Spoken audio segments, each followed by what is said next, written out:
নমস্কার ভিউয়ার্স, বীরগুলোর পক্ষ থেকে আপনাদের স্বাগত। ভিউয়ার্স, আজ শুভ রবিবার। আমার টপিক স্বাস্থ্যবিচিত্রা। আপনারা তো ভিউয়ার্স হেডলাইন দেখে বুঝতে পারছেন যে আমি কী নিয়ে আলোচনা করতে চাইছি। দেখুন, আমাদের মা বোনদের না প্রচুর রকম সমস্যা হয়। আমরা অনেক সময় না উদাসীন থেকে যাই, দেখেও দেখার চেষ্টা করি না, যেটা মারাত্মক ভুল। অনেকেই কনসাস আছেন, এটা অস্বীকার করার ব্যাপার নেই, কিন্তু আজকে আমাদের যে সংসারটা টিকে থাকে না, এর একমাত্র কারিগর কিন্তু মা বা বোন। আমরা তো বাইরে থেকে ইনকাম করে নিয়ে আসি, বা সেটাই খালাস, আমি অনেক কিছু করলাম, কিন্তু বাড়ির আপনার দেখভাল বলুন বা সন্তানদের মানুষ করা বলুন, এই করতে গিয়ে না বেচারারা অনেক অসুখের সম্মুখীন হয়ে যায়, যেটা আমরা হয়তো গুরুত্ব দিই বা কেউ গুরুত্ব দেই না। এটা ঠিক নয়। আমাদের সবার সিরিয়াস হওয়া উচিত মা বোনদের প্রতি। তো অনেক রকম সমস্যায় তারা থাকে, মেয়েলি অসুখে অনেক রকম তারা প্রবলেমে থাকে।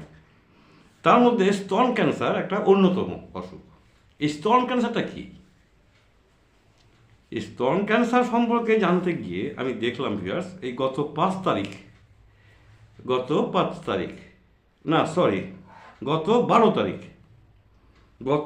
তারিখ আনন্দবাজারে, মানে গত বুধবার আনন্দবাজার পেপারে 4 পাতায় এই ক্যান্সার সম্পর্কে কথা রিপোর্টিং হয়েছে, ছাপা হয়েছে।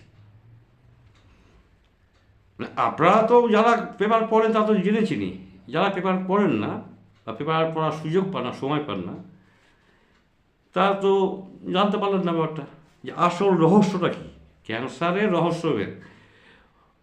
আনন্দবাজার তো একটা, আমি মনে করি যে একটা নামি দামি পত্রিকা।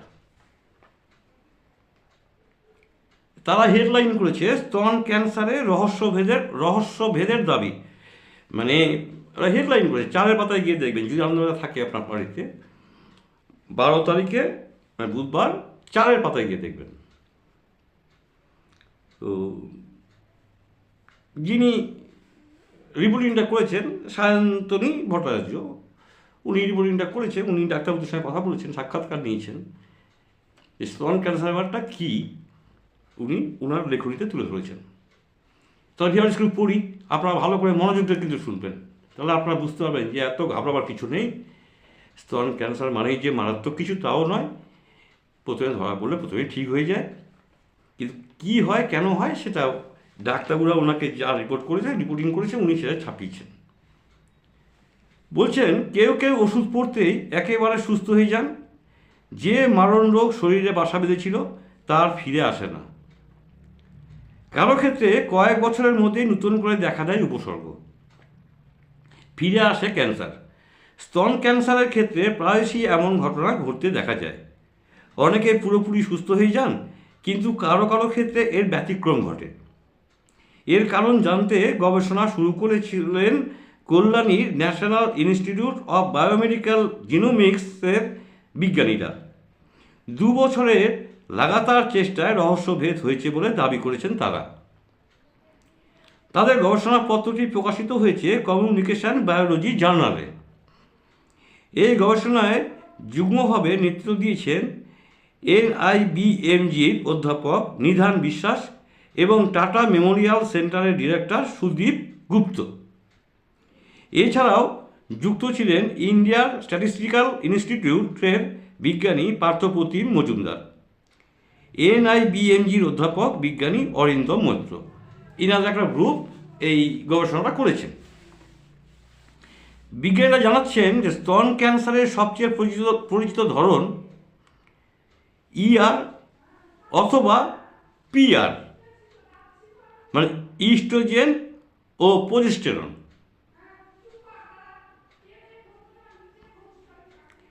পজিটিভ এবং HR2 নেগেটিভ।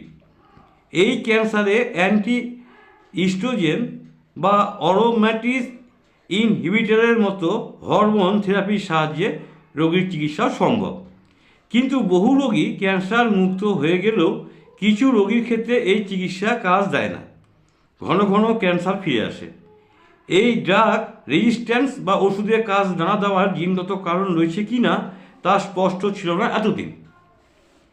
নিদান জানান, রহস্যের সমাধান করতে তারা প্রথমেই স্তন ক্যান্সারে আক্রান্ত রোগীদের থেকে নমুনা সংগ্রহ করে জিনোমিক সিকোয়েন্সিং করেন। গবেষক দলের অন্যতম সদস্য পিএইচডি ছাত্র অর্ণব ঘোষ জানান, তারা ইআর অথবা পিআর পজিটিভ এবং এইচআর নেগেটিভ রোগীদের বেছে নিয়েছিলেন গবেষণার জন্য, যেহেতু এই ধরনের স্তন ক্যান্সারই সবচেয়ে বেশি দেখা যায়। দু ধরনের রোগীর থেকে নমুনা সংগ্রহ করা হয়েছিল।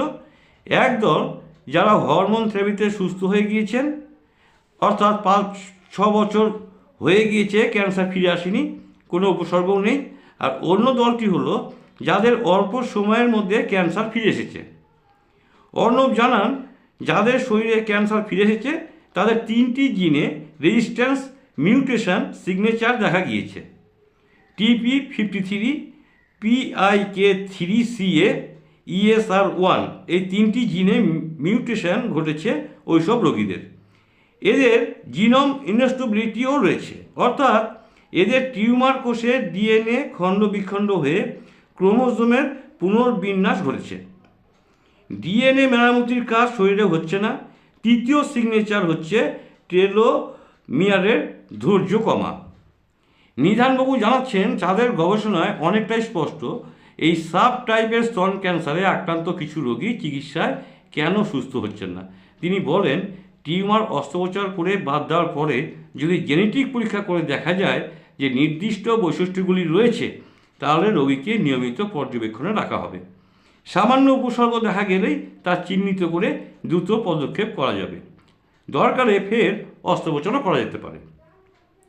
ক্যান্সার শল্যচিকিৎসক গৌতম মুখোপাধ্যায় জানান, ইআর অথবা পিআর পজিটিভ এবং HR2 নেগেটিভ এই সাব টাইপের ক্যান্সার হলে রোগীর সেরে ওঠার সম্ভাবনা খুবই বেশি, কিন্তু বেশিরভাগ রোগী সুস্থ হয়ে গেলেও কিছু ব্যতিক্রম লক্ষণীয়।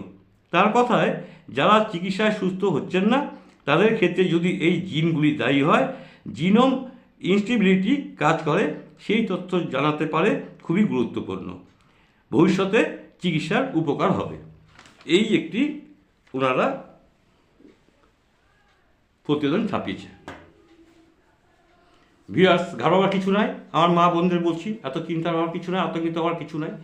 কিছু সেরকম প্রবলেম হলে ডাক্তার দেখাতে হবে। ডাক্তার দেখাতে হবে, সুস্থ হবেন, সবাই প্রত্যেকে সুস্থ হবে। চিকিৎসা রয়েছে, আমি যা বুঝলাম চিকিৎসা রয়েছে স্তন ক্যান্সারের জন্য। এত আতঙ্কিত কেউ হবেন না। আপনারা সবাই ভালো থাকুন। আপনারা আমার মা, আপনারা আমার বোন, যারা দেখছেন, আপনি যদি আমার মহিলা হন, আপনি নিশ্চয়ই আমার মা অথবা বোন। সুতরাং ভাববার কিছু নাই। সবাই ভালো থাকবেন। আপনাদের সুস্থ দেহ, সুস্থ মন আমি কামনা করি। আবার আগামী রবিবার অন্য টপিক আসবো। আজকের মতো গুড বাই।